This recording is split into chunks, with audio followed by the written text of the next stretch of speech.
ಎಲ್ಲರಿಗೂ ನಮಸ್ಕಾರ. ನಾನು ನಿಮ್ಮ ಈರಣ್ಣ ಬಂಗಾರಿ, ರಾಜ್ಯಸ್ಥದ ಉಪನ್ಯಾಸಕರು. ಲಕ್ಷ್ಮೀ ಸ್ಪರ್ಧಾ ಅಕಾಡೆಮಿಗೆ ತಮ್ಮೆಲ್ಲರಿಗೂ ಮತ್ತೊಮ್ಮೆ ಸ್ವಾಗತ. ಯಾಕಂದರೆ ಈ ಎಕ್ಸಾಮು ಎರಡನೇ ತಾರೀಕು ಇರೋದ್ರಿಂದ ನೀವೇನಂದರೆ ಯಾವುದೇ ರೀತಿಯಲ್ಲಿ ಭಯ ಪಡೋದೇ ಬೇಡ. ಯಾಕಂದರೆ ನಾವು ಮೈಂಡ್ ಇದೆಯಲ್ಲ, ಯಾವ ರೀತಿಯಾಗಿ ಫೀಡ್ ಮಾಡ್ತೀವಲ್ಲ ಅದೇ ರೀತಿಯಾಗಿ ವರ್ಕ್ ಆಗ್ತದೆ. ಇವಾಗ ಎಕ್ಸಾಮ್ ಆದಲ್ಲಿ ಅಂತಂದ್ರೆ ಹೋಗಿ ನೀವು ಸಿಟ್ಟಿಂಗ್ ಆದ ತಕ್ಷಣ ನಾವಂದ್ರೆ ಎಲ್ಲವನ್ನೂ ಓದಿವಿ ಅಂದರೆ ಯಾವ ಬಿಟ್ಟಿಲ್ಲ ಅಂತೇಳಿ ನಿಮ್ಮ ಮೈಂಡ್ಗೆ ಫೀಡ್ ಮಾಡಬೇಕು. ಅಂದಾಗ ಮಾತ್ರ ಏನಂತಂದರೆ ಎಕ್ಸಾಮ್ನಲ್ಲಿ ಯಶಸ್ವಿ ಆಗ್ತದೆ. ನಾನು ಅದು ಓದಿಲ್ಲ ಇದು ಓದಿಲ್ಲ ಅನ್ನೋದೇ ಬೇಡ. ಓಕೆ, ಇಲ್ಲಿ ನಾವೇನಂದರೆ ಇವತ್ತು ಸೀರೀಸ್ 17 ಇರುವಂಥದ್ದು ಕಾಣಲಾಗ್ತದೆ. ಇವತ್ತೇನಂದರೆ ವಿದೇಶಾಂಗ ನೀತಿಗೆ ಸಂಬಂಧಪಡದಂತೆ ಮತ್ತು ಸಾರ್ವಜನಿಕ ಆಡಳಿತಕ್ಕೆ ಸಂಬಂಧಪಟ್ಟಂತೆ ಮತ್ತು ಪಂಚಾಯತಿಲಿರುವಂಥ ಕೆಲವು ರಚನೆ ಆಗಿರುವಂಥದ್ದು, ಅಲ್ಲಿರುವಂಥ ಕೆಲವು ಆರ್ಥಿಕತೆಗೆ ಸಂಬಂಧಪಟ್ಟಂತೆ ಮತ್ತು ನೆಕ್ಸ್ಟ್ ಏನಂದರೆ ಪ್ರಮುಖವಾಗಿ ಕಾಂಪಿಟೇಟಿವ್ ಪಾಲಿಟಿಕ್ಸ್ಗೆ ಸಂಬಂಧಪಟ್ಟಂತೆ ಹೊಸದಾದಂಥ ಕಂಟೆಂಟ್ಗಳೇನಂತಂದರೆ ಇಲ್ಲಿ ನಾವು ಲಕ್ಷ್ಮೀ ಸ್ಪರ್ಧಾ ಅಕಾಡೆಮಿಯಿಂದ ನಮ್ಮೆಲ್ಲರಿಗೆ ಅವಕಾಶ ಇರುವಂಥ ಕಾಣುತ್ತದೆ. ಇದೇನೆಂದರೆ ನಮ್ಮ ಲಕ್ಷ್ಮೀ ಸ್ಪರ್ಧಾ ಅಕಾಡೆಮಿಯ ನಿರ್ದೇಶಕರಂತ ಉತ್ಕುಂದಪ್ಪ ಸರ್ ಒಂದು ಸಾರಥ್ಯದಲ್ಲಿ ಏನಂದರೆ ಎಲ್ಲ ನಮ್ಮ ಭಾಗದವರಿಗೆ ಹೆಲ್ಪ್ ಆಗಲಿ, ಒಂದು ಕಾಂಪಿಟೇಷನ್ ಯುಗದಲ್ಲಿ ಅಂದರೆ ನಮ್ಮ ಕಲ್ಯಾಣ ಕರ್ನಾಟಕದಲ್ಲಿರುವಂಥ ಎಲ್ಲರೇನಂದರೆ ನೌಕರಿ ಸಿಗಲಿ ಎಂಬ ಒಂದು ಅವರ ಒಂದು ಆಶೀರ್ವಾದ ಇರುತ್ತದೆ. ಅದನ್ನು ಏನಂದರೆ ನಾವೆಲ್ಲರೂ ನೆರವೇರಿಸಲಿ ಅನ್ನೋದನ್ನು ನಾನು ಕಾಣ್ತೀನಿ. ಇವತ್ತು ಹೊಸ ವಿಚಾರಗಳು ಅಂದರೆ ವಿದೇಶಾಂಗ ನೀತಿಗೆ ಸಂಬಂಧಪಟ್ಟಂತಂದರೆ ಹೊಸವಾದಂಥ ವಿಚಾರಗಳ ಬಗ್ಗೆ. ಯಾಕಂದರೆ ನಮಗೇನಂದರೆ ಭಾರತದ ಎಲ್ಲ ಪ್ರಧಾನಗಳ ಬಗ್ಗೆ ಮಾಹಿತಿ ಇರ್ತದೆ.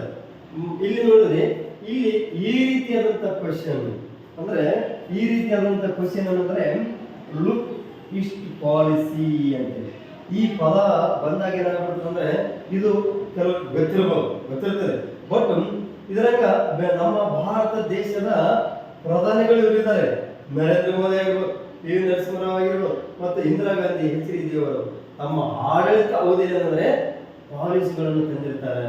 ಆ ಪಾಲಿಸಿಗಳ ಬಗ್ಗೆ ಏನಂದ್ರೆ ನಮಗೆ ಪರ್ಫೆಕ್ಟ್ ಆಗಿ ಮಾಹಿತಿ ಇದ್ರೆ ಅವರ ಟೋಟಲಿ ಅವರೆಲ್ಲ ಜೀವನ ಚರಿತ್ರೆ, ಆಡಳಿತ ಎಲ್ಲವೂ ಗೊತ್ತಿರ್ತದೆ. ಅವರ ತಂದಂಥ ವಿದೇಶಾಂಗ ನೀತಿಗಳಿಗೆ ಅನ್ನೋದ್ರ ಬಗ್ಗೆ ನಮಗೆ ಗೊತ್ತಿರುತ್ತದೆ, ವೇಸ್ಟ್ ಆಗ್ತದೆ. ಈ ರೀತಿಯಿಂದ ನಮ್ಮ ಲಕ್ಷ್ಮೀ ಸ್ಪರ್ಧೆಯಿಂದ ಅಂದರೆ ಹೊಸವಾದಂಥ ಕಾಂಟೆಂಟು ಇಲ್ಲಿ ಅವರಿರುವಂಥ ವಿದೇಶಾಂಗ ನೀತಿ ಬಗ್ಗೆ ನೋಡೋಣ.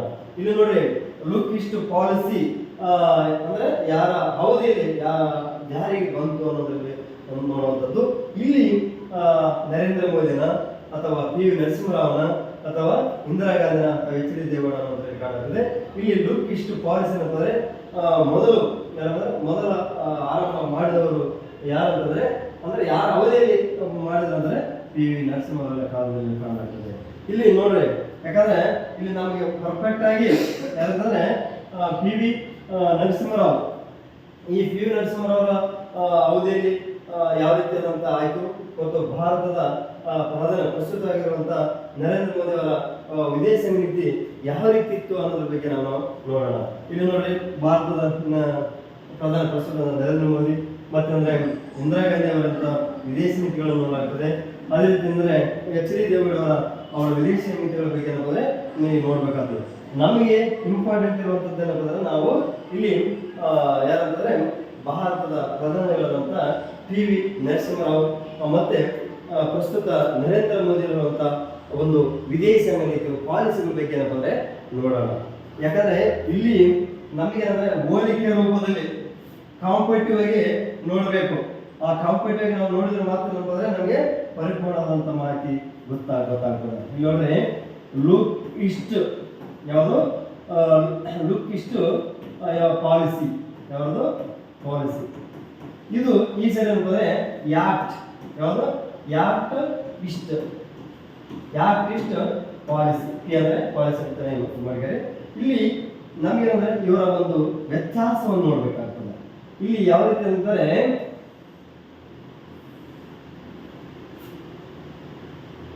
ಈ ಲುಕ್ ಈಸ್ಟ್ ಪಾಲಿಸಿ ಇದಲ್ಲ, ಇದು ಯಾರು ಅಂದ್ರೆ ವಿದೇಶಾಂಗ ನೀತಿಯಲ್ಲಿ ಏನಪ್ಪ ಅಂದ್ರೆ ಈ ಪಾಲಿಸಿಯನ್ನು ತಂದರು ಅಂತಂದ್ರೆ ಯಾರು? P V Narasimha Rao. ಏನಪ್ಪ ಇಲ್ಲಿ ಜಾರಿ ತಂತಾರೆ. ಇಲ್ಲಿ ಇದೇನಪ್ಪ ಅಂದ್ರೆ ಯಾಕೆ ಇಷ್ಟು ಪಾಲಿಸಿ ಅಂದ್ರೆ ಇವರು ಯಾರು ತಂದರು ಅಂತಂದ್ರೆ ಭಾರತದ ಪ್ರಸ್ತುತ ಪ್ರಧಾನಿಯಾದಂಥ ಯಾರಪ್ಪ ಅಂದ್ರೆ ನರೇಂದ್ರ ಮೋದಿ ಅಂದ್ರೆ ಇಲ್ಲಿ ಇವರು ಜಾರಿಗೆ ತರ್ತಾರೆ.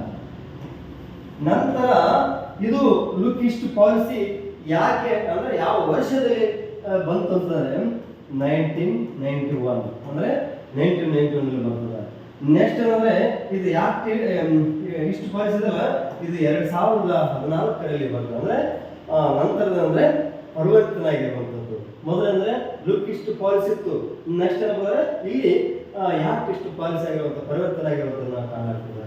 ಇಲ್ಲಿ ನೋಡ್ರಿ ಯಾವ್ದಂದ್ರೆ ಲುಕ್, ಯಾವ್ದಂದ್ರೆ ಪ್ರಮುಖವಾಗಿ ಏನಂದ್ರೆ ಲುಕ್ ಅಂದ್ರೆ ಏನು ಅಂದ್ರೆ ಲುಕ್ ಅಂತಂದ್ರೆ ಲುಕ್ ಮತ್ತೇನಂದ್ರೆ ಇಲ್ಲಿ ಯಾಕ್ಟ್ ಅಂತೇಳಿ ಅಂದ್ರೆ ಇದರಲ್ಲಿರುವಂತ ಮಾಹಿತಿ ಪರಿಪೂರ್ಣವಾಗಿ ನಮಗೆ ಬೇಕಾಗ್ತದ. ಅಂದ್ರೆ ಪೂರ್ವದ ಕಡೆಗೆ ಯಾವುದು ಪೂರ್ವದ ಕಡೆಗೆ ಸಹಕಾರದಿಂದ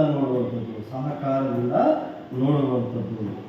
ಇಲ್ಲಿ ಇದರಲ್ಲಿ ಅಂದ್ರೆ ಇದು ಸರಿಯಪ್ಪ ಅಂದ್ರೆ ಪೂರ್ವದ ಯಾವುದು ಪೂರ್ವದ ಕಡೆಗೆ ಸಕ್ರಿಯವಾಗಿ ಅಂದ್ರೆ ಸಕ್ರಿಯ ಸಹಕಾರದಿಂದ ನೋಡುವಂಥದ್ದು, ಸಕ್ರಿಯ ಸಹಕಾರದಿಂದ ನೋಡುವಂಥದ್ದು. ಇಲ್ಲಿ ಅಂದ್ರೆ ಕಾಮನ್ ಆಗಿ ಸಹಕಾರದಿಂದ ನೋಡೋದು, ಸಕ್ರಿಯ ಅಂದ್ರೆ ಆಕ್ಟಿವ್ ಇರುವಂಥದ್ದು ನಾವು ಇಲ್ಲಿ ಕಾಣುತ್ತೇವೆ. ಇದು ಅಂತಂದ್ರೆ ನೆಕ್ಸ್ಟ್ ಇಲ್ಲಿ ಪ್ರಮುಖವಾಗಿ ನಮ್ಗೆ ಏನಂತಂದ್ರೆ ಯಾವ ಅಂದ್ರೆ ಇಲ್ಲಿ ಯಾವ ದೇಶಕ್ಕೆ ಸಂಬಂಧಪಡುವ ಅನ್ನೋಂಥದ್ದು ನೋಡಬೇಕು. ಅಂದ್ರೆ ಲುಕ್ ಈಸ್ಟ್ ಅಂದ್ರೆ ದಕ್ಷಿಣ ಯಾವುದು ದಕ್ಷಿಣ ಏಷ್ಯಾ ಪೂರ್ವ ರಾಷ್ಟ್ರಗಳು, ಯಾವುದು ದಕ್ಷಿಣ ಏಷ್ಯಾ ಪೂರ್ವ ರಾಷ್ಟ್ರಗಳಿಗೆ ಸಂಬಂಧಪಟ್ಟದ.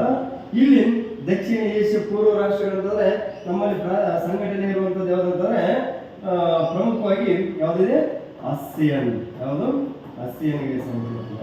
ಈ ಆಸಿಯಾನ್ಗೆ ಸಂಬಂಧಪಡುವಂತಂದ್ರೆ ಇಲ್ಲಿರುವಂತಹ ರಾಷ್ಟ್ರಗಳ ಬಗ್ಗೆ ಅಂದ್ರೆ ಈಗಲೇ ರಾಷ್ಟ್ರಗಳು ಸಿಂಗಾಪುರ್ ಆಗಿರುವಂಥದ್ದು ಅಂದ್ರೆ ಮತ್ತೆ ಥೈಲ್ಯಾಂಡ್ ಆಗಿರುವಂಥದ್ದು. ಇಲ್ಲಿ ಈ ರೀತಿಯಾದಂಥ ಟೋಟಲ್ ಆಸಿಯಾನ್ದಲ್ಲಿ ಅಂತಾರೆ 10 ರಾಷ್ಟ್ರಗಳು ಬರುವಂಥದ್ದು ನಾವು ಕಾಣೋಣ. ಅಂದ್ರೆ ದಕ್ಷಿಣ ಏಷ್ಯಾ ಪೂರ್ವ ರಾಷ್ಟ್ರಗಳ ಇರುವಂಥದ್ದು ಏನಪ್ಪ ಅಂದ್ರೆ ಯಾವ ರೀತಿಯಾಗಿ ಸಹಕಾರ ಇರಬೇಕು ಅನ್ನೋದ್ರ ಬಗ್ಗೆ ನೀವು ನೋಡೋಣ. ಇದಕ್ಕಿಂತ ಮುಂಚಿತ ಅಂದ್ರೆ ಇಲ್ಲಿ ಯಾವ್ದಂದ್ರೆ ಪೂರ್ವದ ಕಡೆ ಅಂತಂದ್ರೆ ಯಾಕೆ ಅಂತ ಹೇಳಿದ್ವಿ. ಇದರಲ್ಲಿ ಪ್ರಮುಖವಾಗಿ ಅಂದ್ರೆ ಏಷ್ಯಾ ಯಾವುದು ಏಷ್ಯಾ ಪೂರ್ವ ರಾಷ್ಟ್ರಗಳು ಅಂದ್ರೆ ಇದರಲ್ಲಿ ಅಂದ್ರೆ ಏಷ್ಯಾ ಪೂರ್ವ ರಾಷ್ಟ್ರಗಳು ಅಂದ್ರೆ ಇಲ್ಲಿ ಪ್ರಮುಖವಾಗಿ ಅಂತಂದ್ರೆ ಅಸ್ಸಾಂ, ಯಾವುದು ಅಸ್ಸಾಂ ಬರ್ತದೆ ಪ್ಲಸ್ ಏಷ್ಯಾ ಪೂರ್ವ ರಾಷ್ಟ್ರಗಳು. ಅಂದ್ರೆ ಅಸ್ಸಾಂ ಅಂತಂದ್ರೆ ಕಾಮನ್ ಆಗಿ ಸಿಂಗಾಪುರ್ ಥೈಲ್ಯಾಂಡ್ ಇವೆಲ್ಲ ಬರುವಂತದ್ದು. ಅದರ ಪೂರ್ವ ಅಂತಂದ್ರೆ ಯಾವ ಬರ್ತಂತಂದ್ರೆ ಪ್ರಮುಖವಾಗಿ ಯಾವುದು ಜಪಾನ್, ಆಮೇಲೆ ದಕ್ಷಿಣ ಕೊರಿಯಾ, ಆಮೇಲೆ ಆಸ್ಟ್ರೇಲಿಯಾ. ಅಂದ್ರೆ ಇವೆಲ್ಲ ದೇಶಗಳ ಜೊತೆ ಅಂದ್ರೆ ಯಾವ ರೀತಿಯಾಗಿ ಯಾವ ವಿಷಯಗಳಿಗೆ ಸಂಬಂಧಪಡದಂತೆ ಅವರು ಒಂದು ಲುಕ್ ಇಷ್ಟು ಪಾಲಿಸಿತ್ತು, ಯಾಕೆ ಇಷ್ಟು ಪಾಲಿಸಿತ್ತು ಅನ್ನೋದ್ರ ಬಗ್ಗೆ ನೋಡಿ ಯಾವ ರೀತಿ ಇತ್ತು ಅನ್ನೋದ್ರ ಬಗ್ಗೆ ನಮ್ಗೆ ಏನಂದ್ರೆ ಪರಿಪೂರ್ಣವಾದಂತ ಮಾಹಿತಿ ಬಗ್ಗೆ ಬೇಕಾಗ್ತದ. ಯಾಕಂದ್ರೆ ನಾವು ಹೋಲಿಕೆ ಅಂದಾಗ ಇದು ಪರಿಪೂರ್ಣವಾದಂತ ಹೋಲಿಕೆ ಮಾಡಿದ್ರೆ ಮಾತ್ರ ಏನಂದ್ರೆ ಅವರ ನೀತಿಗಳು ಏನಂದ್ರೆ ನಿಮ್ಗೆ ಸ್ಪಷ್ಟವಾಗಿ ಅಂಡರ್ಸ್ಟ್ಯಾಂಡ್ ಆಗ್ತಾವ. ನೋಡ್ರಿ ಇಲ್ಲಿ ಪ್ರಮುಖ ಏನಂದ್ರೆ ಲುಕ್ ಇಸ್ಟಲ್ಲಿ ಏನಂತಂದ್ರೆ ಆರ್ಥಿಕ ಯಾವುದು ಆರ್ಥಿಕ ಸಹಕಾರ ಇರುವಂತದ್ದು. ಆಮೇಲೆ ರಾಜತಾಂತ್ರಿಕ ಯಾವುದು ರಾಜತಾಂತ್ರಿಕ ಇರುವಂತದ್ದು ನಾವು ಕಾಣ್ತೇವೆ. ತಾಂತ್ರಿಕತೆ ಅಂದ್ರೆ ತಾಂತ್ರಿಕ ಇರುವಂತದ್ದು ನಾವು ಕಾಣಲಾಗ್ತದೆ. ತಾಂತ್ರಿಕ ಇಲ್ಲಿ ಇದರಲ್ಲಿ ಅಂದ್ರೆ ಆರ್ಥಿಕ ಮತ್ತು ರಾಜತಾಂತ್ರಿಕ. ಆಮೇಲೆ ಅಂದ್ರೆ ಪ್ರಮುಖವಾಗಿ ಅಂದ್ರೆ ರಕ್ಷಣಾತ್ಮಕ, ಯಾವುದು ರಕ್ಷಣಾತ್ಮಕ ಇರುವಂತದ್ದು.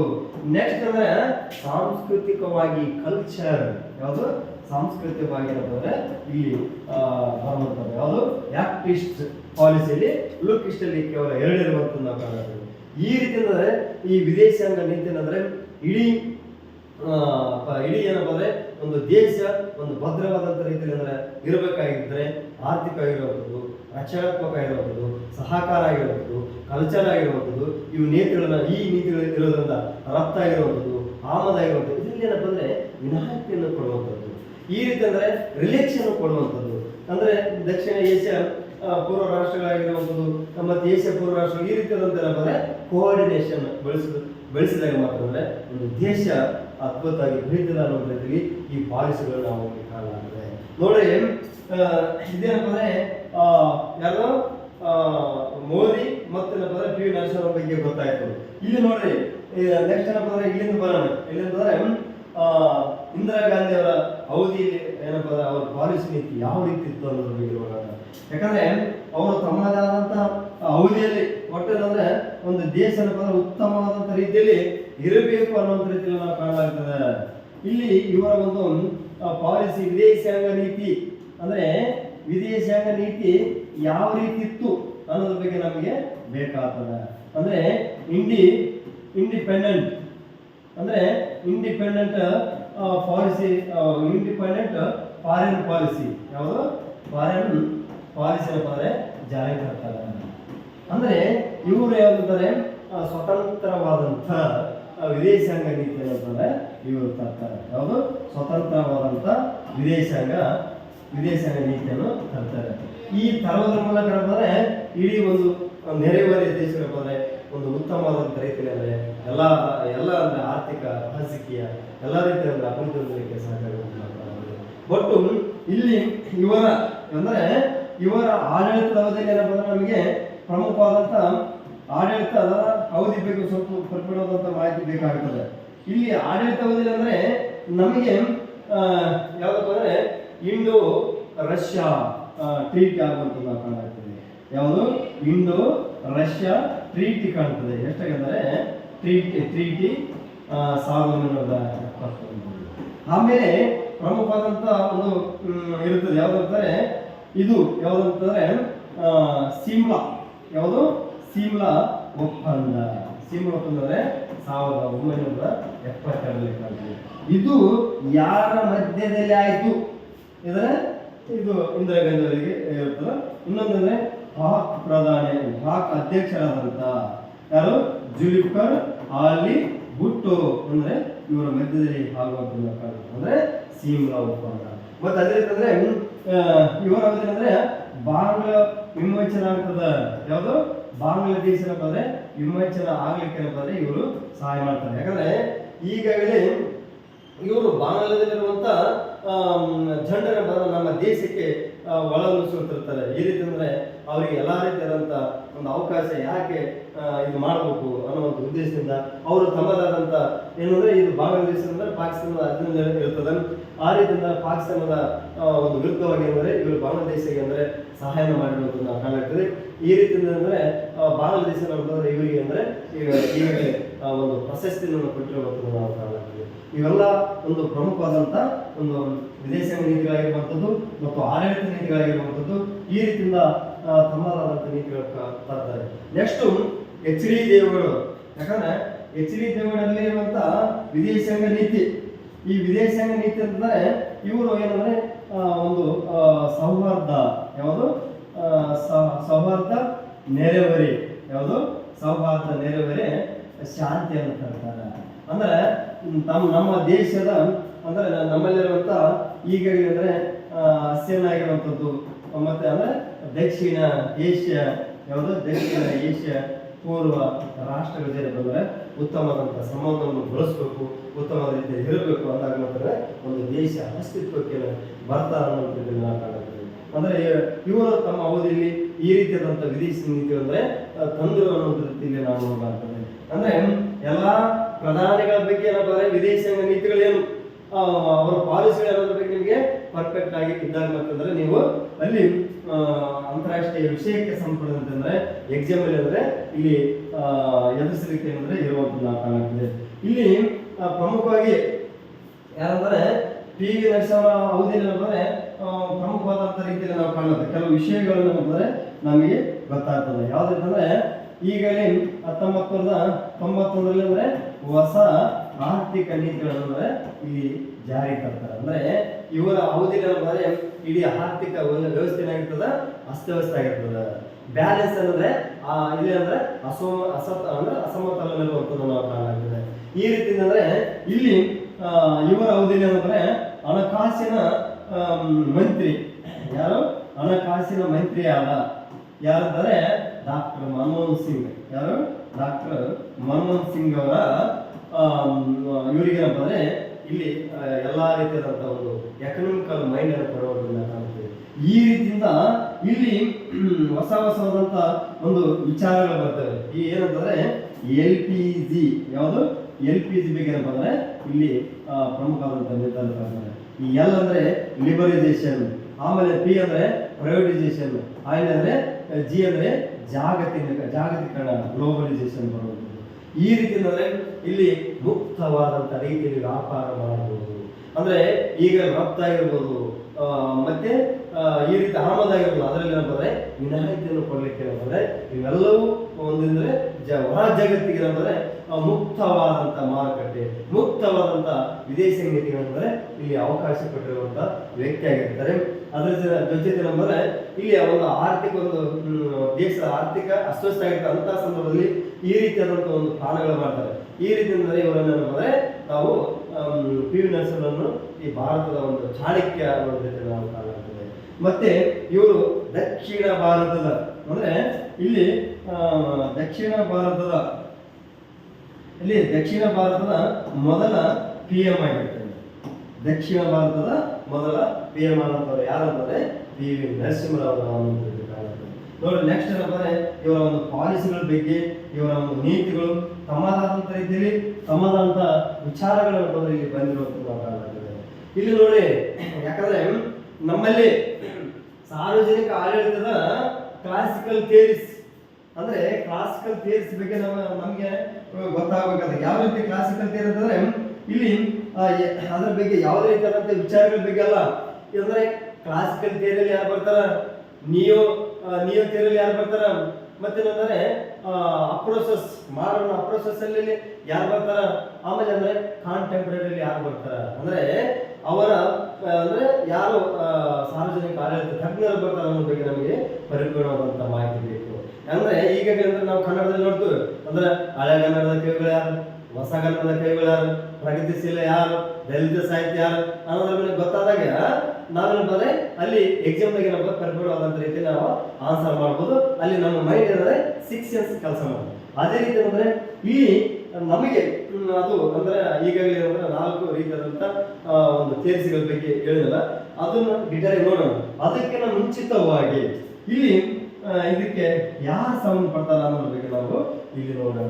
ನೋಡಿ, ಇದರಲ್ಲಿ ಏನಂದ್ರೆ ಸಾರ್ವಜನಿಕ ಆಡಳಿತದಲ್ಲಿ ಅಂದ್ರೆ ಪಬ್ಲಿಕ್ ಅಡ್ಮಿನಿಸ್ಟ್ರೇಷನ್ ಅಂದ್ರೆ ಕ್ಲಾಸಿಕಲ್ ಥಿಯರಿ ಅಂದ್ರೆ ಕ್ಲಾಸಿಕಲ್ ಥಿಯರಿ ಅಂದ್ರೆ ಯಾರು ಬರ್ತಾರ ಅನ್ನೋ ಡೈರೆಕ್ಟ್ ಕ್ವಶನ್. ಯಾಕಂದ್ರೆ ನಾವು ಎಲ್ಲರ ರಿಗ್ಸ್ ಬಗ್ಗೆ ಓದಿರ್ತೀವಿ, ಎಲ್ಟರ್ಮೈನ್ ಬಗ್ಗೆ ಓದಿರ್ತೀವಿ, ವುಡ್ರೋ ವಿಲ್ಸನ್ ಬಗ್ಗೆ, ವಾಲ್ಡ್ ಎಲ್ಲ ಬಗ್ಗೆ ಓದಿರ್ತೀವಿ. ಬಟ್ ಏನಪ್ಪ ಇಲ್ಲಿ ನಮ್ಗೆ ಏನಂದ್ರೆ ಇವರು ಯಾವ ಥಿಯರಿ ಬರ್ತಾರ ಅನ್ನೋದ್ರ ಬಗ್ಗೆ ನಮಗೆ ಇಲ್ಲಿ ಡೈರೆಕ್ಟ್ ಆಗಿ ಅದೇನಂತಂದ್ರೆ ನಾವು ಯಾವ್ದಂದ್ರೆ ಬೇಕರಿ ಅಂತಂದ್ರೆ ಡೈರೆಕ್ಟ್ ಮ್ಯಾಲಿಟಿ ಇಟ್ಟಿರ್ತಾರಲ್ಲ ನಮ್ಮ ಐಟಮ್ಸ್ ನೋಡಿದ ತಕ್ಷಣ ಯಾವ್ದಂತ ನಮ್ಗೆ ಗೊತ್ತಾಗ್ತಲ್ಲ. ಅದ್ರಾಗ ಇಲ್ಲಿ ಡೈರೆಕ್ಟ್ ಆಗಿ ಕ್ಲಾಸ್ಗೆ ಹೇಳ್ತೀವಿ ಯಾರು ಬರ್ತಾರ ಅನ್ನೋದು ಕಾಣಬೇಕು. ಇಲ್ಲಿ ನೋಡಿ ನಾವು ನೇರವಾದಂತ ರೀತಿಯಲ್ಲಿ ಹೋಗೋಣ. ಯಾವ ರೀತಿ ಅಂದ್ರೆ ಇಲ್ಲಿ ರಿಗ್ಸ್ ಇಲ್ಲಿ ಅಂದ್ರೆ ಕ್ಲಾಸಿಕಲ್ ಥಿಯರಿಗೆ ಬರ್ತಾರ ಅನ್ನೋ ರೀತಿಯಲ್ಲಿ ನಾವು ನೋಡಿದಾಗ ಏನಂದ್ರೆ ಇಲ್ಲಿ ನಾವು ಡೈರೆಕ್ಟ್ ಆಗಿದ್ರೆ ರಿಗ್ಸ್ ಇವರು ಬರಲ್ಲ. ಇವರೇನಂದ್ರೆ ಮಾಡರ್ನ್ ಯಾವುದು ಮಾಡರ್ನ್ ಅಪ್ರೋಚಸ್ ಬರ್ತಾರೆ. ಯಾವುದು ಮಾಡರ್ನ್ ಅಪ್ರೋಚಸ್ ಬರ್ತಾರೆ. ಆಮೇಲೆ ಅಂದ್ರೆ ಎಲ್ಟನ್ ಮೇಯೋ ಅಂತಂದ್ರೆ ಇವ್ರೇನಂದ್ರೆ ನಿಯೋ ಯಾವುದು ನಿಯೋ ಕ್ಲಾಸಿಕಲ್ ಥಿಯರಿಗೆ ಬರ್ತಾರೆ. ಆಮೇಲೆ ವುಡ್ರೋ ವಿಲ್ಸನ್ ಅಂದ್ರೆ ಕ್ಲಾಸಿಕಲ್ ಥಿಯರಿಗೆ ಸಂಬಂಧಪಟ್ಟಂತ ವ್ಯಕ್ತಿ ಯಾರಂದ್ರೆ ವುಡ್ರೋ ವಿಲ್ಸನ್ ಬರ್ತಾರೆ. ಆಮೇಲೆ ಇವ್ರು ಬರ್ತಾರೆ ಯಾರಂದ್ರೆ ವಾಲ್ಡೋ ಆನ್ಸರ್ ಅಂತ ಇದೆ ಅಂದ್ರೆ ಕ್ಲಾಸಿಕಲ್ ಬರ್ತಾರೆ. ವಾಲ್ಡೋ ಅಂತಂದ್ರೆ ಮಾಡರ್ನ್ ಯಾವುದು ಮಾಡರ್ನ್ ಅಪ್ರೋಚಸ್ಗೆ ಬರ್ತಾರೆ. ಯಾರು ಮಾಡರ್ನ್ಗೆ ಅಪ್ರೋಚಸ್ಗೆ ಬರ್ತಾರೆ. ನೋಡ್ರಿ ಇಲ್ಲಿ ನಮ್ಗೆ ಏನಂದ್ರೆ ಪ್ರಮುಖವಾದಂಥ ರೀತಿಯಲ್ಲಿ ನಾವು ನೋಡ್ಬೇಕಾಗ್ತದೆ. ಯಾವ ರೀತಿ ಅಂದ್ರೆ ಇದನ್ನ ಏನಪ್ಪ ಅಂದ್ರೆ ನಾವು ಇದು ರಬ್ಬಾರ್ನ ಇಲ್ಲಿ ನಿಮಗೆ ಪರಿಪೂರ್ಣವಾದಂಥ ರೀತಿಯಲ್ಲಿ ಅಂದ್ರೆ ಯಾರ್ಯಾರು ಯಾವ ಸಿದ್ಧಾಂತದಲ್ಲಿ ಬರ್ತಾರ ಅನ್ನೋದ್ರ ಬಗ್ಗೆ ನಾವು ಇಲ್ಲಿ ನೋಡೋಣ. ಇಲ್ಲಿ ನಮಗೇನಂದ್ರೆ ಈ ಸೈಡ್ ಈ ಕಾಮನ್ ಆಗಿದೆ ಇದರಲ್ಲಿ ನೋಡೋಣ. ಫಸ್ಟಿಗೆ ಕ್ಲಾಸಿಕಲ್ ಥಿಯರಿ ಸಂಬಂಧಪಟ್ಟಂಥವ್ರು. ಆಮೇಲೆ ಯಾವುದು ನಿಯೋ ಕ್ಲಾಸಿಕಲ್ ಥಿಯರಿ ಬರ್ತಾರೆ, ಕ್ಲಾಸಿಕಲ್ ಥಿಯರಿಗೆ. ಆಮೇಲೆ ಮಾಡರ್ನ್ ಅಪ್ರೋಚಸ್ಗೆ ಯಾರು ಬರ್ತಾರೆ. ಆಮೇಲೆ ಕಂಟೆಂಪರರಿ ಈ ಟೆಂಪರರಿ ಅಂದ್ರೆ ಸಮಗ್ರ ಕಾರ್ಯ. ಇಲ್ಲಿ ನಾವು ಕ್ಲಾಸಿಕಲ್ ಇಲ್ಲಿ ಮತ್ತು ಮಾಡರ್ನ್ ಇದರಲ್ಲಿ ನೋಡಿದಾಗ ನಮಗೆ ಪರಿಪೂರ್ಣವಾದಂಥ ಮಾಹಿತಿ ಬೇಕಾಗ್ತದ. ಯಾಕಂದ್ರೆ ನಾವು ಇಲ್ಲಿ ವಿಚಾರಗಳೆಲ್ಲ ಈಗಾಗಲೇ ಅಂದ್ರೆ ಕವಿಗಳು ಯಾರು ಬರ್ತಾರೆ ಅಂತ ನಾವು ಕನ್ನಡದಲ್ಲಿ ವಿಚಾರ ಮಾಡ್ತಲ್ಲ, ಇಲ್ಲಿ ನಮ್ಮ ಸಾರ್ವಜನಿಕ ತಜ್ಞರು ಯಾರು ಅನ್ನೋದ್ರ ಬಗ್ಗೆ ನಮಗೆ ಗೊತ್ತಾಗುತ್ತೆ. ಕ್ಲಾಸಿಕಲ್ದಾಗ ಏನಂದ್ರೆ ಕಾಮನ್ ಆಗಿ ಏನಂದ್ರೆ ವುಡ್ರೋ ವಿಲ್ಸನ್ ಬರ್ತಾನೆ. ಓಕೆ, ಆಮೇಲೆ ಅಂದ್ರೆ ನೆಕ್ಸ್ಟ್ ಏನಂದ್ರೆ ಇವರು ಬರ್ತಾರೆ, ಯಾರಂದ್ರೆ ಉಲ್ವಿಕ್ ಬರ್ತಾನೆ. ಯಾರು ಉಲ್ವಿಕ್ ಬರ್ತಾನೆ. ಆಮೇಲೆ ಅಂದ್ರೆ ಇಲ್ಲಿ ಗುಲ್ಲಿಕ್ ಬರ್ತಾನೆ. ನಾಲ್ಕು ವ್ಯಕ್ತಿ ಅಂತಂದ್ರೆ ಫಯಲ್ ಬರ್ತಾನೆ. ನೆಕ್ಸ್ಟ್ ಏನಂದ್ರೆ ಇಲ್ಲಿ ನಿಯೋ ಕ್ಲಾಸಿಕಲ್ ಯಾರು ಬರ್ತಾರ ಅಂತಂದ್ರೆ ಎಲ್ಟನ್ ಮಯೋ. ಈ ಯಾಕಂದ್ರೆ ಕಂಟಿನ್ಯೂ ಕ್ಲಾಸ್ ಕೇಳಿದವರು ನಿಮ್ಗೆ ಗೊತ್ತಿರ್ತದ. ಈ ನಿಲ್ಟನ್ ಮೈ ಏನಂದ್ರೆ ಮಾನವನ ಸಂಬಂಧಗಳ ಮಾನವನ ಬಗ್ಗೆ ಏನಂದ್ರೆ ಇಲ್ಲಿ ಮಾನವ ಚಳವಳಿಯ ನಾಯಕನಾಗ್ತಂದ್ರೆ ನಿಯೋ ಕ್ಲಾಸಿಕಲ್ ಬರ್ತಾರೆ. ನೆಕ್ಸ್ಟ್ ಏನಂದ್ರೆ ಚೆಸ್ಟರ್ ಬರ್ನಾರ್ಡ್ ಇವರು ಏನಂದ್ರೆ ನಿಯೋ ಕ್ಲಾಸಿಕಲ್ ಬರ್ತಾರೆ. ಆಮೇಲೆ ಆಲ್ಬರ್ಟ್ ಸೈಮನ್ ಅಂತಂದ್ರೆ ನಿಯೋ ಕ್ಲಾಸಿಕಲ್ ಬರ್ತಾರೆ. ಈ ಮಾಡರ್ನೈಸೇಷನ್ ನಲ್ಲಿ ಯಾರು ಬರ್ತಾರ ಅದು ಇಂಪಾರ್ಟೆಂಟ್. ಮಾಡರ್ನೈಸೇಷನ್ ಅಂತಂದ್ರೆ ಈಗಾಗಲೇ ಏನಂದ್ರೆ ರಿಗ್ಸ್ ಬರ್ತಾನೆ. ಆಮೇಲೆ ವಾಲ್ಡೋ ಬರ್ತಾನೆ. ಆಮೇಲೆ ಅಂದ್ರೆ ಆಸ್ಟ್ರೀಸ್ ಬರ್ತಾನೆ. ಆಮೇಲೆ ಅಂದ್ರೆ NPM ಬರುವಂಥದ್ದು. ಆಮೇಲೆ NPA ಅಂದ್ರೆ ಇದರಲ್ಲಿ ಇವರು ವ್ಯಕ್ತಿಗಳಾದಾರಲ್ಲ, ಇದು NP ಅಂತಂದ್ರೆ ನ್ಯೂ ಪಬ್ಲಿಕ್ ಅಡ್ಮಿಷನ್. ಆಮೇಲೆ NPM ಅಂದ್ರೆ ನ್ಯೂ ಪಬ್ಲಿಕ್ ಮ್ಯಾನೇಜ್ಮೆಂಟ್. ಅಂದ್ರೆ ಈಗಾಗಲೇ ನಾಗರಿಕ ಸಂಸ್ಕೃತಿ ಏನಂತಾರೆ ರಾಜಕೀಯ ವ್ಯಕ್ತಿ ಅಂದ್ರೆ ಪೊಲಿಟಿಕಲ್ ಕಲ್ಚರ್ ಅಲ್ಲಿ ಅಲ್ಲಿ ಏನಂತಾರೆ ರಾಜಕೀಯ ವ್ಯಕ್ತಿಗಳು ಅಂದ್ರೆ ಎಲಿಟ್ಸ್. ಅವ್ರು ಇದರಲ್ಲಿ ಏನಂತಾರೆ ಅವರು ಯಾರ ಅಧೀನದಲ್ಲಿ ಇರ್ತಾರೆ ಅಂದ್ರೆ ಯಾರು ನ್ಯೂ ಪಬ್ಲಿಕ್ ಮ್ಯಾನೇಜ್ಮೆಂಟ್ ಅಂದ್ರೆ ಅಲ್ಲಿರುವಂತ ನಿರ್ವಾಹಕರ ಅಧೀನದಲ್ಲಿ ಅಂದ್ರೆ ನಿರ್ವಾಹಕ ಅಧೀನದಲ್ಲಿ ಏನಂದ್ರೆ ಆಡಳಿತ ಮಾಡ್ತಾರೆ ಅನ್ನೋಂಥದ್ದು ಕಾಣಲಾಗ್ತದೆ. ನೆಕ್ಸ್ಟ್ ಕಾಂಟೆಂಪರರಿ ಸಮಕಾಲೀನದ ಬಗ್ಗೆ ನೋಡೋಣ. ಇಲ್ಲಿ ಏನಂದ್ರೆ ಇಂಪಾರ್ಟೆಂಟ್ ಇರುವಂತದ್ದೇ ಗುಡ್ ಗವರ್ನೆನ್ಸ್ ಬರುವಂತದ್ದು.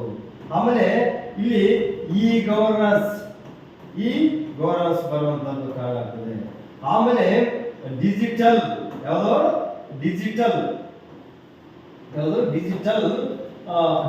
ಅಡ್ಮಿನಿಸ್ಟ್ರೇಷನ್ ಬಗ್ಗೆ ಏನಂತಂದ್ರೆ ಇಲ್ಲಿ ಇರುವಂತದ್ದು. ಈ ರೀತಿಯಿಂದ ನಮಗೆ ಪರಿಪೂರ್ಣವಾದಂತ ಮಾಹಿತಿ ಗೊತ್ತಾದ್ರೆ ನಮ್ಗೆ ಆರಾಮಾಗಿ ಇವರ ಚಿಂತನೆ ಎಲ್ಲ ಗೊತ್ತಿರ್ತಾರೆ. ಬಟ್ ಇವರು ಯಾರ ಪಂಥದಲ್ಲಿ ಬರ್ತಾರೆ, ಯಾವ ಅದರಲ್ಲಿ ಬರ್ತಾರೆ ಅಂತ ನಿಮ್ಗೆ ಪರ್ಫೆಕ್ಟ್ ಆಗಿ ಇದು ನಮ್ಮ ಲಕ್ಷ್ಮೀ ಸ್ಪರ್ಧೆ ನಿಮ್ಗೆ ಮಾಹಿತಿ ಇರುವಂಥದ್ದು ನಾವು ಕಾಣುತ್ತದೆ. ನೆಕ್ಸ್ಟ್ ನೋಡೋಣ. ಇದೇನಪ್ಪ ಇದು ಪರಿಪೂರ್ಣವಾದಂಥ ಮಾಹಿತಿ ನಿಮಗೆ ಅರ್ಥ ಆಯ್ತು ಅಂತ ನಮಗೆ ಗೊತ್ತು.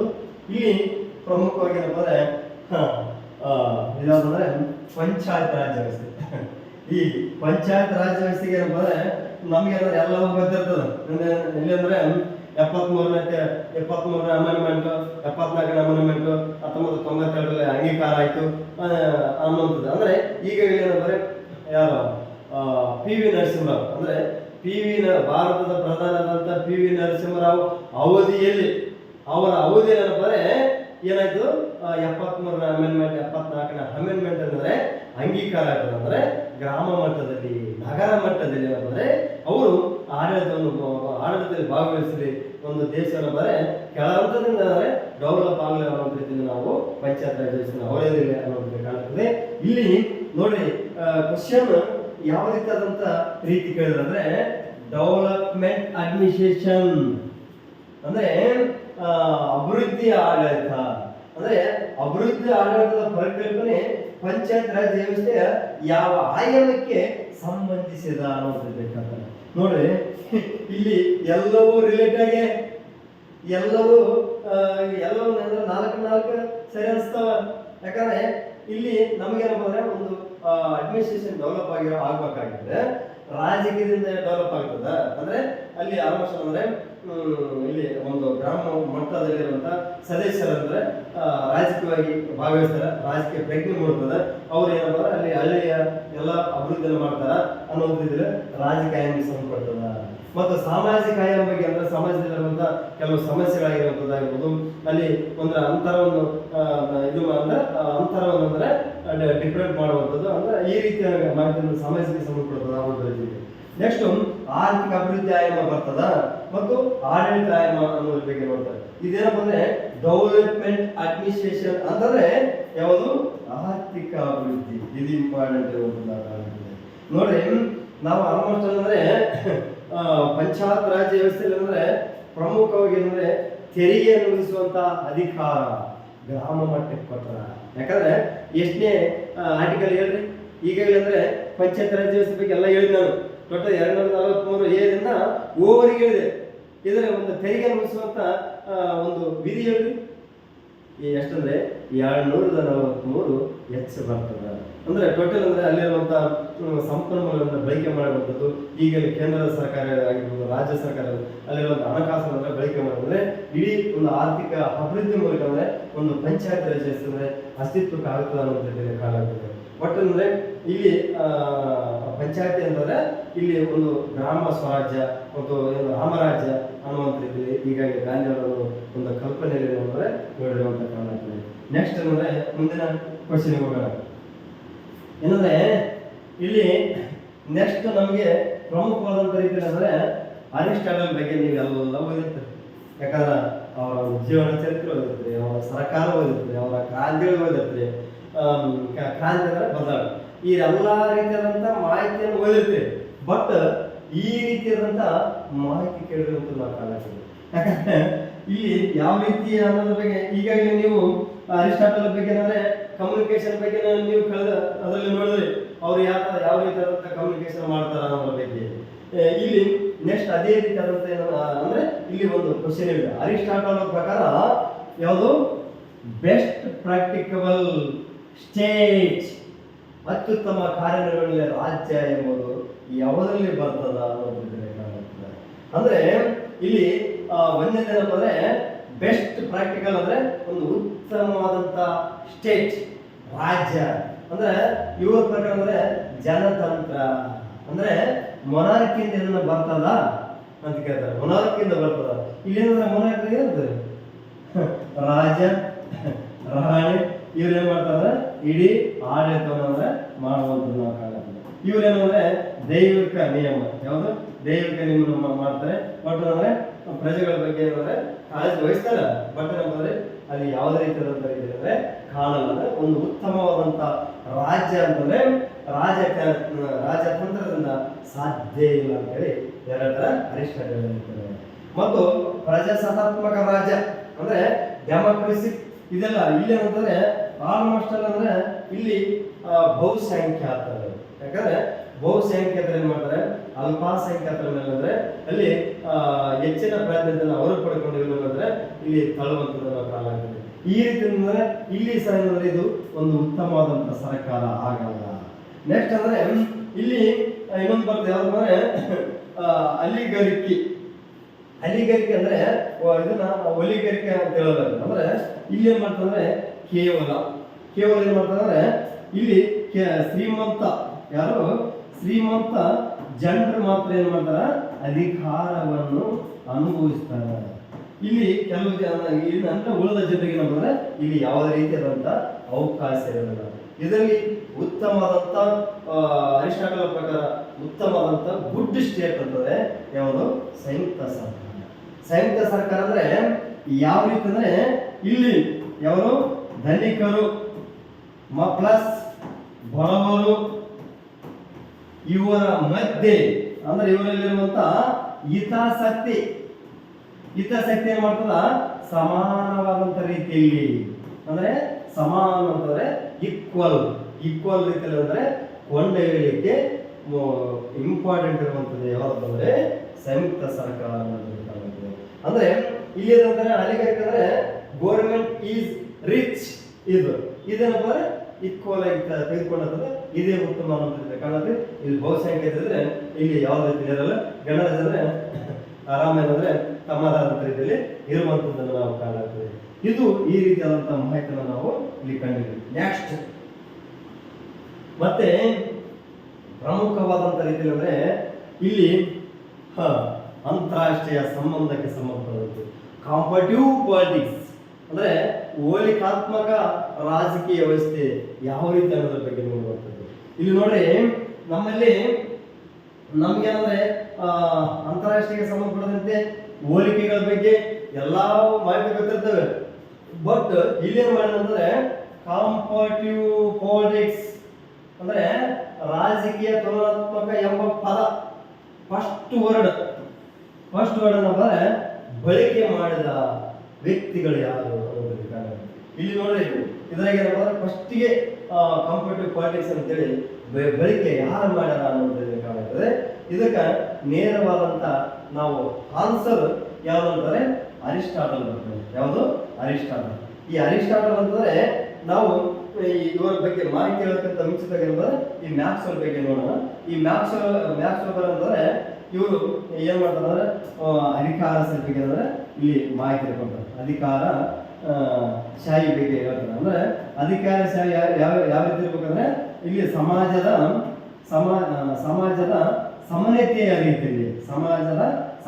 ರೀತಿಯಲ್ಲಿ ಅಂದ್ರೆ ಆಡಳಿತ ಇರಬೇಕು ಅನ್ನೋದ್ರಿಂದ ನಾವು ಕಾಣುತ್ತದೆ. ಇಲ್ಲಿ ಯಾರೋ ಚಾರ್ಲ್ಸ್ ಮೇಲಿಂದಲ್ಲ ಇವ್ರು ಯಾರು ಅಂದ್ರೆ ವರ್ತನ ವಾದಿ ಮತ್ತು ಇವರು ಪ್ರೀತಮವಾಗಿರ್ತಾರೆ. ಅಂದ್ರೆ ಬಿಬೇಯರ್ ಪ್ರೀತಮವಾಗಿರ್ತಾರೆ. ಯಾರಂದ್ರೆ ಚಾರ್ಲ್ಸ್ ಮಿಲರ್. ಇವರು ಡೇವಿಡ್ ಇಸ್ಟನ್ ಇದಲ್ಲ, ಇವ್ರೇನಂದ್ರೆ ಇನ್ಪುಟ್ ಔಟ್ಪುಟ್ ಬಗ್ಗೆ ಏನಂದ್ರೆ ಇವರು ಮಾಹಿತಿನ ಕೊಡ್ತಾರೆ. ಯಾರು? ಡೇವಿಡ್ ಇಸ್ಟನ್.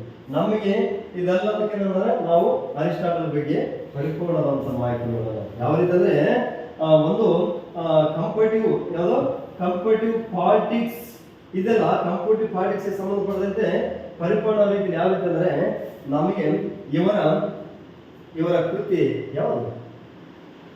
ಪಾಲಿಟಿಕ್ಸ್. ಯಾವುದು? ದಿ ಪಾಲಿಟಿಕ್ಸ್ ಬರ್ತದೆ. ಇಲ್ಲಿ ಈ ಪಾಲಿಟಿಕ್ಸ್ ಇದೆಯಲ್ಲ, ಇದು ಏನ್ ಮಾಡ್ತಾರೆ ಅಂದ್ರೆ ಟೋಟಲಿ ಎಷ್ಟು 158 ರಾಜ್ಯಗಳ ಸಂವಿಧಾನವನ್ನು ಮಾಡ್ತಾನ. ಇಲ್ಲಿ ಸಂವಿಧಾನದ ಬಗ್ಗೆ ಹೋಲಿಕೆ ಮಾಡಿ ಏನ್ ಮಾಡ್ತಾನೆ, ಇಲ್ಲಿ ಈ ಕೃತಿಯನ್ನು ಬರೀತಾನೆ. ಸಂವಿಧಾನವನ್ನು ಹೋಲಿಕೆ ಮಾಡಿ ಬರೆಯುವಂಥದ್ದು ನಾವು ಕಾಣುತ್ತೇವೆ. ಅಂದ್ರೆ ಇವರು ಪ್ರಮುಖವಾದಂತ ಒಂದು ಕೃತಿ ಫಸ್ಟಿಗೆ ಹೋಲಿಕೆ ಮೂಲಕ ಬರೆಯುವಂಥದ್ದು ನಾವು ಕಾಣುತ್ತೇವೆ. ಇಲ್ಲಿ ನಾವು ಪೊಲಿಟಿಕಲ್ ಕಂಪೇಟಿವ್ ಅಂತಾರೆ ವಿವಿಧ ರಾಜ್ಯಗಳಿರುವಂತ ಅಲ್ಲಿನ ಸರ್ಕಾರ ಆಗಿರ್ಬೋದು, ಅಲ್ಲಿರುವಂತ ನೀತಿಗಳಾಗಿರ್ಬೋದು, ಅಲ್ಲಿರುವಂತ ವಿಚಾರಗಳನ್ನು ಅನುಗುಣವಾಗಿ ಬರೆಯುವಂಥದ್ದನ್ನು ನಾವು ಕಾಣುತ್ತೇವೆ. ಅದೇ ರೀತಿ ಅಂದ್ರೆ ಇವರು ಪ್ರಮುಖವಾಗಿ ಅಂತಾರಾಷ್ಟ್ರೀಯ ಸಂಬಂಧಪಟ್ಟಂತೆ ಇವರು ಯಾರು ಬರ್ತಾರೆ ಅಂದ್ರೆ ಗೆಬ್ರಿಲ್ ಅಲ್ಮಾಂಡ. ಯಾವುದು? ಗೆಬ್ರಿಲ್ ಅಲ್ಮಾಂಡ ಮತ್ತು ಜಿ.ಬಿ.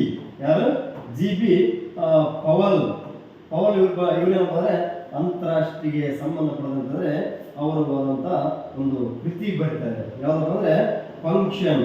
ಯಾವುದು? ಇಲ್ಲಿ ಫಂಕ್ಷನ್ ಸ್ಟ್ರಕ್ಚರ್ ಅದ್ರ ಬಗ್ಗೆ ಏನಂತಾರೆ ಫಂಕ್ಷನ್ ಸ್ಟ್ರಕ್ಚರ್ ಅಪ್ರೋಸೆಸ್ ಬಗ್ಗೆ ಏನಂತಾರೆ ಇವರು ಒಂದು ಅಂತಾರಾಷ್ಟ್ರೀಯ ಸಂಬಂಧ ಹೋಲಿಕೆ ಬಗ್ಗೆ ಬರೆಯುವಂಥದ್ದು ನಾವು ಕಾಣುತ್ತೇವೆ. ನೆಕ್ಸ್ಟ್ ಅದೇ ರೀತಿಯಾಗಿ ಯಾರಂದ್ರೆ ಇನ್ನೊಬ್ಬ ವ್ಯಕ್ತಿ ಆಲ್ಮಂಡ್ ಮತ್ತು ಯಾರು? Sidney Verba. ಇವರು ಏನಂತಾರೆ ಒಂದು ಇದೆ ಯಾವ್ದಂದ್ರೆ ಕಂಪೇಟಿವ್ಗೆ ಸಂಬಂಧಪಟ್ಟಂತೆ ಯಾರು? ಆಲ್ಮಂಡ್ ಮತ್ತು ಗೆಬ್ರಿಲ್ ಸಿಡ್ನಿ ವರ್ಮ್. ಯಾರು? Sidney Verba. ಇವರೇನಂದ್ರೆ ಪೊಲಿಟಿಕಲ್ ಕಲ್ಚರ್.